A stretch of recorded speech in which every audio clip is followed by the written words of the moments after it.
Well, I'm on my way over to, I'm going to the movies. My brother Bobby's up and his son Alexander come up for a visit. I think he might be bad luck now that I think of it. No, it happened before I got here. Bad luck. Anyway, I had a lot of people email me asking about why Arvika didn't get in and why the other little guy there, Stonebridge Simba, didn't get in. And I apologize. There's a lot of people I haven't responded to yet, and there's a lot of emails I haven't sent out. I didn't send out an email to everybody saying, hey, this horse or that horse is in the sale, because although a lot of these horses are in the sale, they're not going. And I've said that for 2 weeks, and I forget that not everybody watches these videos. I just assume they do. It's a little arrogant, I guess, but and I don't write like one of our clients with Better Call Mike said, geez, you didn't tell me, but when were you going to tell us Better Call Mike was in the sale? I said, well, he is a horse that is in the sale as of right now. And I said, well, I've been saying it for 2 weeks on my videos, but I guess I should have sent an update out, and then this happened. And it gets a little hard. It got a little hard, and I'm going to work tonight. I'm going to work tonight to let everybody know which horses, as of right now, I think is fair. As of right now, who's in the sale, and why they're in the sale. And it's not that they're bad horses. Listen, I've told everybody, I don't have a thing wrong with Better Call Mike. But Better Call Mike is going to find it extremely difficult in Ontario to make money and win races in 2019. And I know I bring up Margot, and Margot's a great client, a nice lady. But even Margot knows that Better Call Mike's going to have a difficult time of it in 2019. And he'll do good in Batavia or Buffalo or Rosecroft or somewhere that the classes are a little easier and the competition is a little lighter. It's going to get really, really nasty here in Ontario when the non-winners of 2 starts going in 55 and 56, even at some of the smaller tracks, and it will.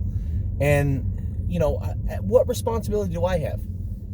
As somebody that looks out for the stable, as somebody who looks out for you and your best interest, I owe it to make sure I take a serious look at the horses, take a serious look at our roster, and say which horses are going to make it and which horses aren't.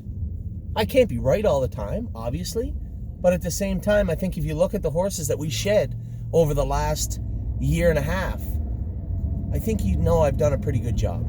Pretty good job.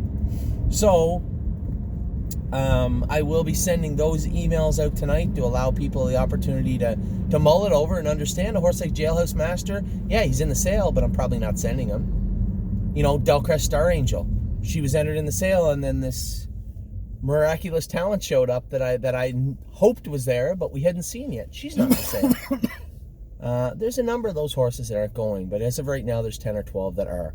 And when it comes to Arvika, it's pretty simple. She's got 17,000 made now, so she doesn't fit the non-winners of 15,000. She's an American bred. She gets no allowance on the B tracks. So it's either racing the non-winners of 30 or 25 or 20, which we could do. But I wanted to race her at Mohawk and the non-winners of 15. I was hoping, because they were short for the longest time, that they would take Houdini and her on Thursday, or even split the class, and then we could use Stonebridge Simba also. They didn't. They went with 9 and a bunch of also eligibles. They took one of our horses, and they took the horse with the best date, Time on Houdini. So that left Arvika without a race. Then Ken, one of our clients with Stonebridge Simba, was wise enough to say, hey, the race for Simba is next Saturday. We can't race her on Monday and ship her. You're right, Ken. We can't. So we'll school Simba. We'll school Simba in 56. No need to requalify him. You saw what kind of a debacle that was with poor Warwi Ultra last week. As sure-footed as Simba is, I'm going to leave nothing to chance, and we're simply going to school him.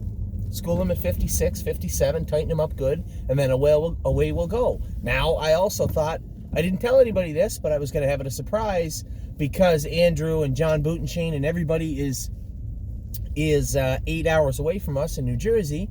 I said, you know what? I'm going to get Harry workman's compensation insurance. We're going to get him a B1, and we're going to race the horses out of Tamiko Training Center next week. We'll race them.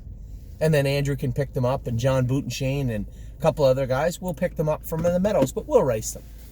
Then I got a quote for workman's compensation insurance. $2,000 for Harry Polton to be insured, because they'll only give you a year's policy.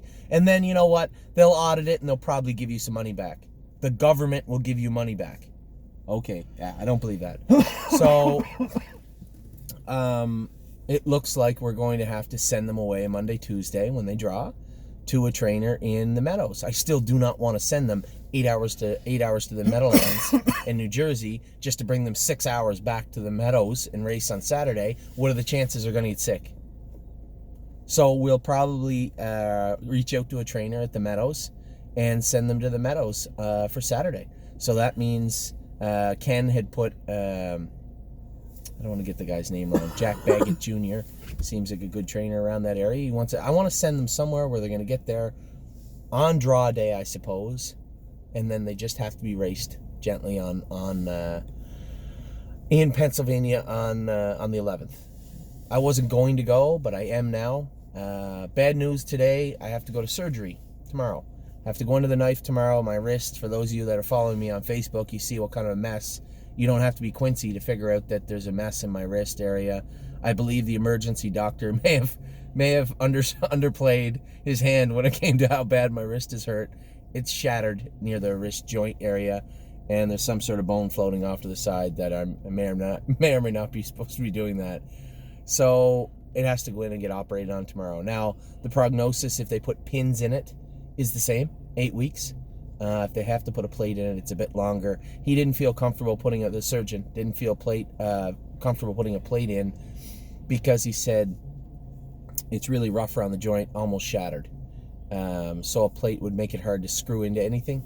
So it looks like they're going to put pins in my wrist tomorrow. I'll be off for 8 weeks and hopefully recover in time and have some sort of rehab that I'll be ready to go for Ohio and Pennsylvania Sire Stakes the late first part of July.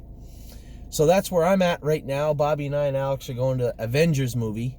The good news is I ran out of pain medication on Monday, and I've been living on Tylenol, so it's not really that bad. And then I'm under the knife tomorrow. So there's a lot of questions need answering, and I'll send out some stuff tonight. I wanted to address why Arvika wasn't in to go, and hopefully she'll get in to go Monday. I wanted to address where the horses are going to go next week. White Tiger is qualifying on Friday. So's a host of others. I was going to school Casanova's Jewel, but if we have any thought of racing him in the Pennsylvania Sire Stallion Series on the same day as White Tiger, he's going to have to qualify. So you know what? We're going to put Cass into We're going to put Cass in to qualify on Friday. So if you're around the Mohawk area, drop in Friday. We have a lot of horses qualifying. Our big gun White Tiger's qualifying on Friday, and we have a ton of schoolers. Couldn't be any busier on Friday. So I hope this helps. I hope this alleviates some of the questions. I'm dealing with all this stuff right now, and we'll have firm answers for everybody about everything in the coming days. All right, take care. We'll talk to you soon.